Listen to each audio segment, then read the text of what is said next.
Shenda Mtita TV, Shenda Mtita TV, Shenda Mtita TV, rafiki namba moja wa burudani na michezo. Rafiki namba moja wa burudani na michezo. Shukran jazilan. Kimsingi Yanga miongoni mwa mambo anajivunia sana ni uwezo wao katika kushambulia kuelekea katika dabi hii. Dabi ya Kariakoo hiyo Juni 25 ambayo mwisho wa siku Yanga wakipata ushindi wowote, wakipata sare yoyote, maana yake watakuwa wamejihakikishia ubingwa wa 4 mfululizo wa ligi kuu Tanzania bara. Lakini kipigo chochote kile kutoka kwa watani zao wa jadi Simba, maana yake Simba ndio watakuwa mabingwa msimu huu katika ligi kuu Tanzania bara.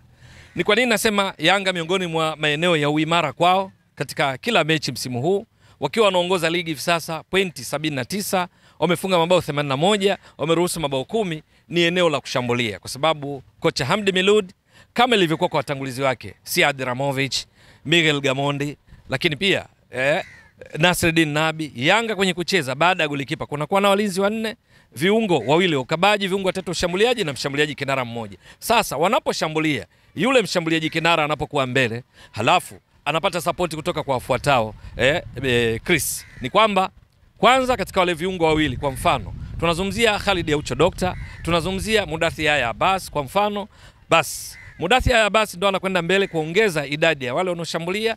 Khalid Aucho Doctor anakuwa maeneo ya kati ya mstari wa uwanja, lakini wakati huo kunakuwa wale viungo watatu wa ushambuliaji wa kutokea pembeni na kati. Pembeni kwa mfano Maxim Pia Nzengeli, lakini pia Peodo Pacome Zouzoua, wote wanakwenda mbele kuongeza idadi. Sasa unakuwa na watu wangapi? Kuna mshambuliaji kinara, halafu kuna Mudathi Yahya Abbas katika viungo wawili wale ukabaji. Namtaja Mudathir kama mfano tu, anaenda kuongezeka, wanakuwa ngapi?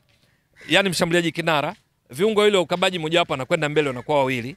Halafu katika wale viungo watatu wa ushambuliaji wa katikati, kwa mfano anaweza kwa Cletus Chota Chama, anaongezeka, wanakuwa watatu. Halafu wale wa pembeni, kwa mfano Peodo Pacome Zouzoua, Maxim Pia Nzengeli, wanakuwa watano. Yule mshambuliaji kinara Clement Mzize Walid kwa mfano, hapo watano. Lakini wanaposhambulia kama ni kutokea upande wa kulia, mashambulizi yamejengwa na beki wa kulia. Chukulia kwamba ni Izra Patiki Mwenda, anakwenda kuongezeka, wanakuwa 6. Beki wa kushoto Shadrack Isaka Boka, kama mpira unashambulia kutokea upande wa kulia, yeye haendi mbali sana kutoka mstari wakati wa uwanja, anaingia kwa ndani, anakuwa kwenye eneo la mstari wakati wa uwanja akiwa pamoja na Khalid Aucho Doctor, anakuwa hachezi eneo hilo mbali. Lakini vile vile mabeki wawili wakati hapa tunazungumzia kwa mfano Ibra Baka, lakini tunazungumzia Dickson Job. Manake hapa wanakuwa tayari watu wanne wako stationed katika maeneo ambayo kukabiliana na mashambulizi ya kujibu, tunasema counter attacks. Lakini wachezaji 6 wanakuwa katika nusu ya pili ya uwanja. Matokeo yake ni kwamba Yanga inashambulia na wachezaji wengi, lakini hiyo inasababisha wapige mashuti mengi, na Milud ameongeza kitu kingine kwamba wakipiga mashuti basi mengi yao yanalenga shabaha. Mechi ya mwisho hii waliocheza dhidi ya Dodoma Jiji na kushinda mabao 5, Chris na watazamaji wako, ni kwamba Yanga dakika 90 walimiliki mpira kwa 72%, walipiga mashuti 13, 8 on target, wakafunga mabao 5. Mechi ya nyuma yake dhidi ya Tanzania Prisons, Yanga mechi nzima walipiga mashuti 7 kulenga lango, 5 on target. Ni katika mtindo wa namna hii umewafanya Yanga mpaka sasa wakiwa wamecheza mechi 29, dakika 2610, Yanga ndio timu imepiga mashuti mengi kuliko timu zote, imepiga mashuti 350. Kati hayo mashuti 199 yamelenga shabaha, ambao tunasema shooting accuracy, umakini wa kupiga mashuti kulenga shabaha ni around 57%. Halafu wakafunga yale mabao 81, ambao tunapata kitu kinaita goal conversion rate, uwezo wa kubadilisha nafasi kuwa mabao wa Yanga kwa kufunga mabao 81 baada ya kupiga mashuti 350, maana yake ni around 23%.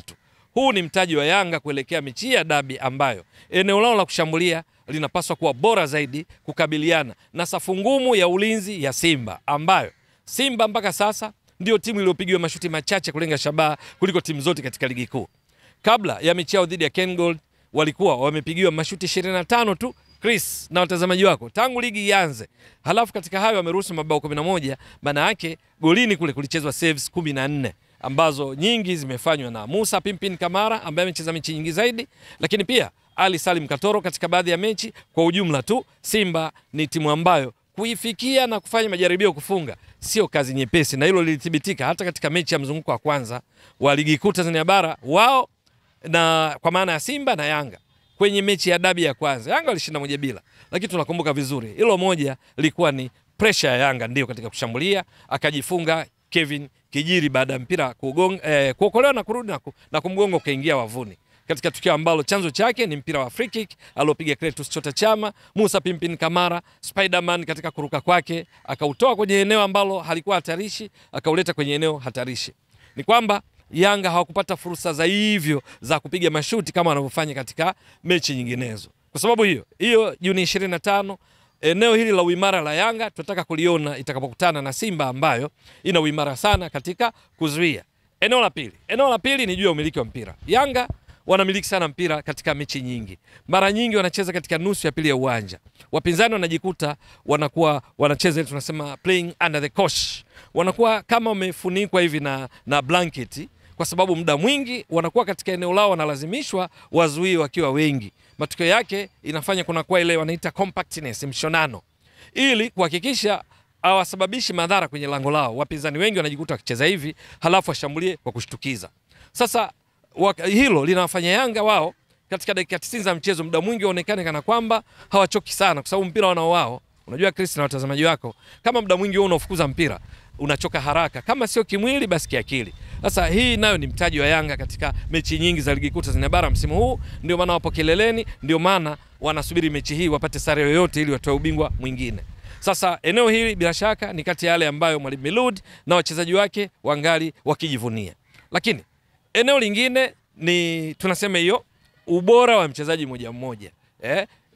Talanta hizi, individual brilliances. Msimu huu Yanga wameonekana wachezaji wao wanaopata nafasi kubwa ya kucheza, wengi wao pale timu inaposhikwa basi ubora wao mmoja mmoja unasaidia kuinusuru Yanga katika baadhi ya mechi.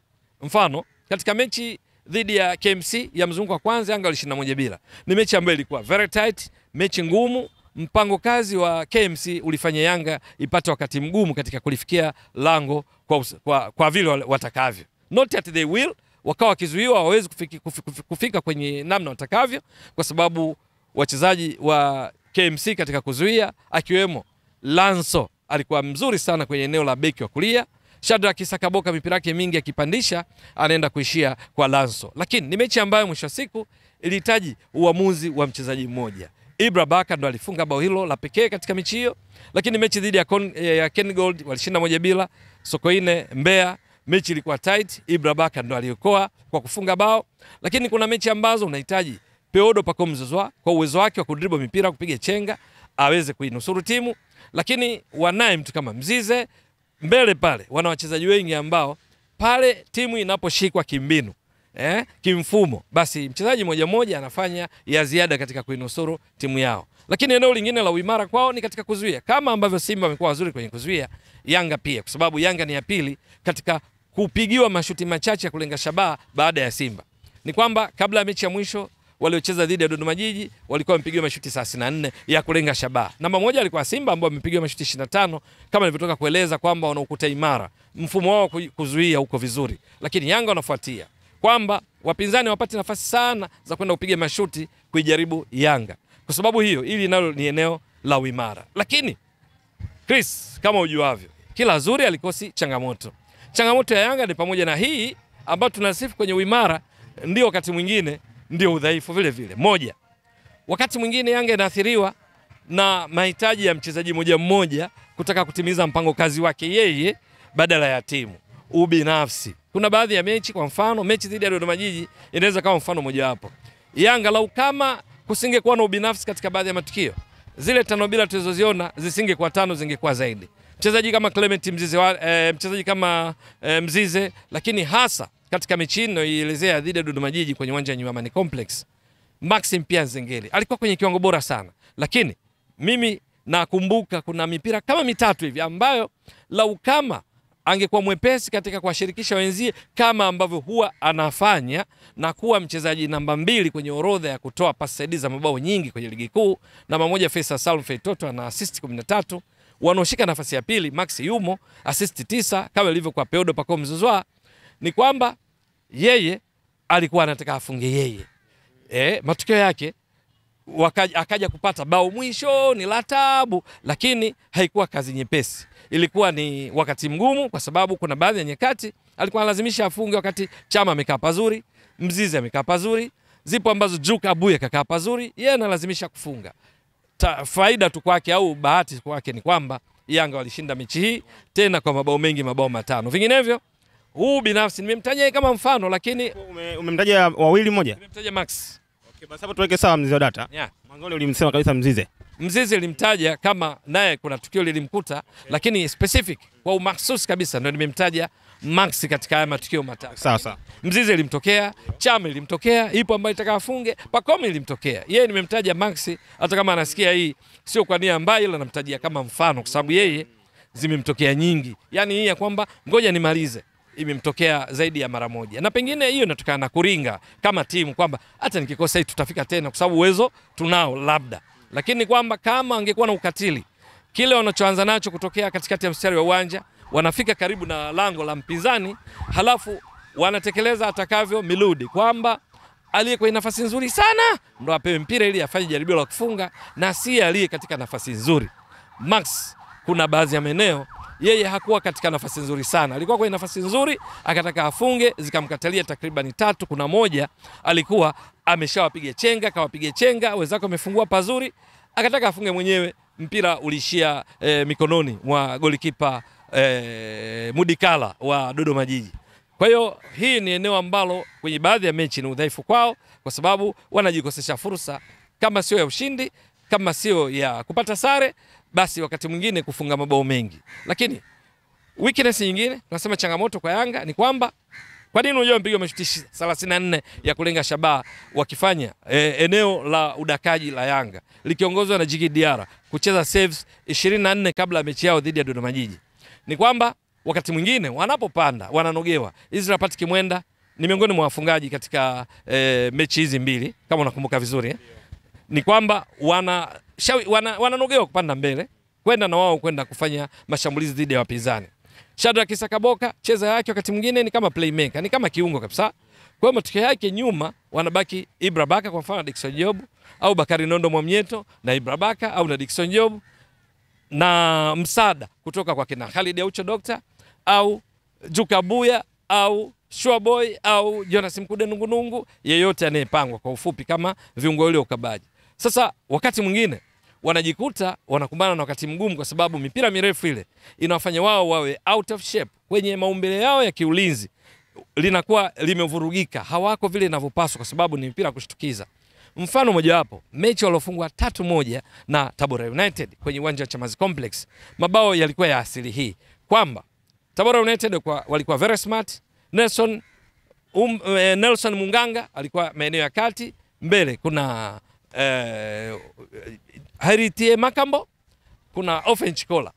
Ilikuwa mipira ikipigwa mirefu, tatizo kwa Yanga. Walipigwa goli 3. Moja wapo ilikuwa wamepata mkwaju wa penalty, kapiga Stefan Azizki, kipa kacheza, akaanzisha faster, wakaenda kufungwa kwa sababu hawakuwa katika umbile lao sahihi la kiulinzi. Mashuti 34 yamepigwa, mengi ni kwa namna hii. Kwa hiyo hii ni changamoto yao ambayo bila shaka watakuwa na wakati wa ziada katika kupambana kwenye dabi, kwa sababu Simba viberenge wanavyo kwa ajili ya maeneo kama hayo. Eli Mpanzu Kibisawala mzuri katika kukapitalize maeneo kama hayo. Kibu Dennis Prosper, Steven Dese Mkwala akicheza ni mshambuliaji kinara, lakini production zake wakati mwingine anakuwa pembeni kushoto, pembeni kulia, katikati ana drop deep.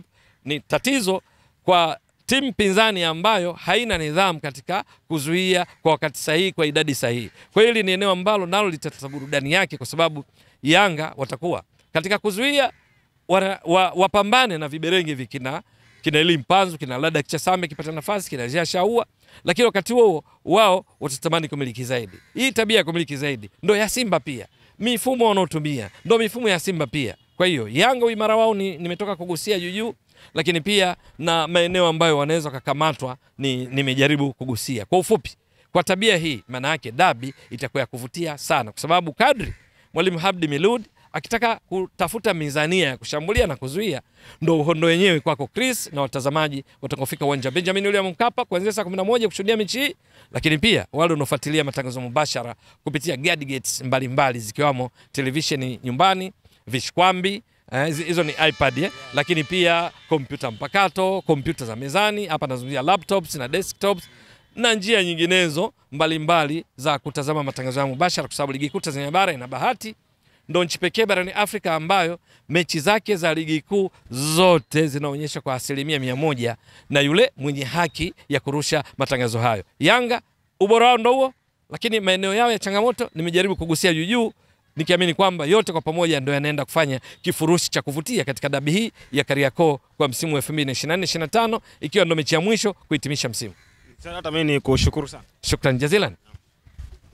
Inawezekana ukajiuliza, hapa ni wapi? Hapa ni Kisasa Dodoma, na hii ni Brand Hotel. Je, unatafuta mahali pa kukaa wakati wa weekend au safari zako za kikazi? Basi unapofika Dodoma, ichague Brand Hotel. Ni hoteli ya kifahari, chaguo kamili kwako, yenye mandhari nzuri ya kuvutia. Tunajivunia huduma bora ya malazi, chakula na vinywaji. Utapata free breakfast, free wifi, free swimming pool. Vyumba vyetu ni vya kisasa na vifaa vya kipekee vinavyofanya siku yako kuwa ya kufurahisha na yenye kumbukumbu nzuri. Pia tuna kumbi za kisasa kwa ajili ya shughuli mbalimbali na garden ya kupigia picha. Tunapatikana Kisasa, Dodoma, Tanzania. Fanya booking online kupitia booking.com. Wasiliana nasi kwa simu namba 0773467756. Email brandhotel14@gmail.com. Brand Hotel, tunaamini kwenye ukarimu na huduma bora.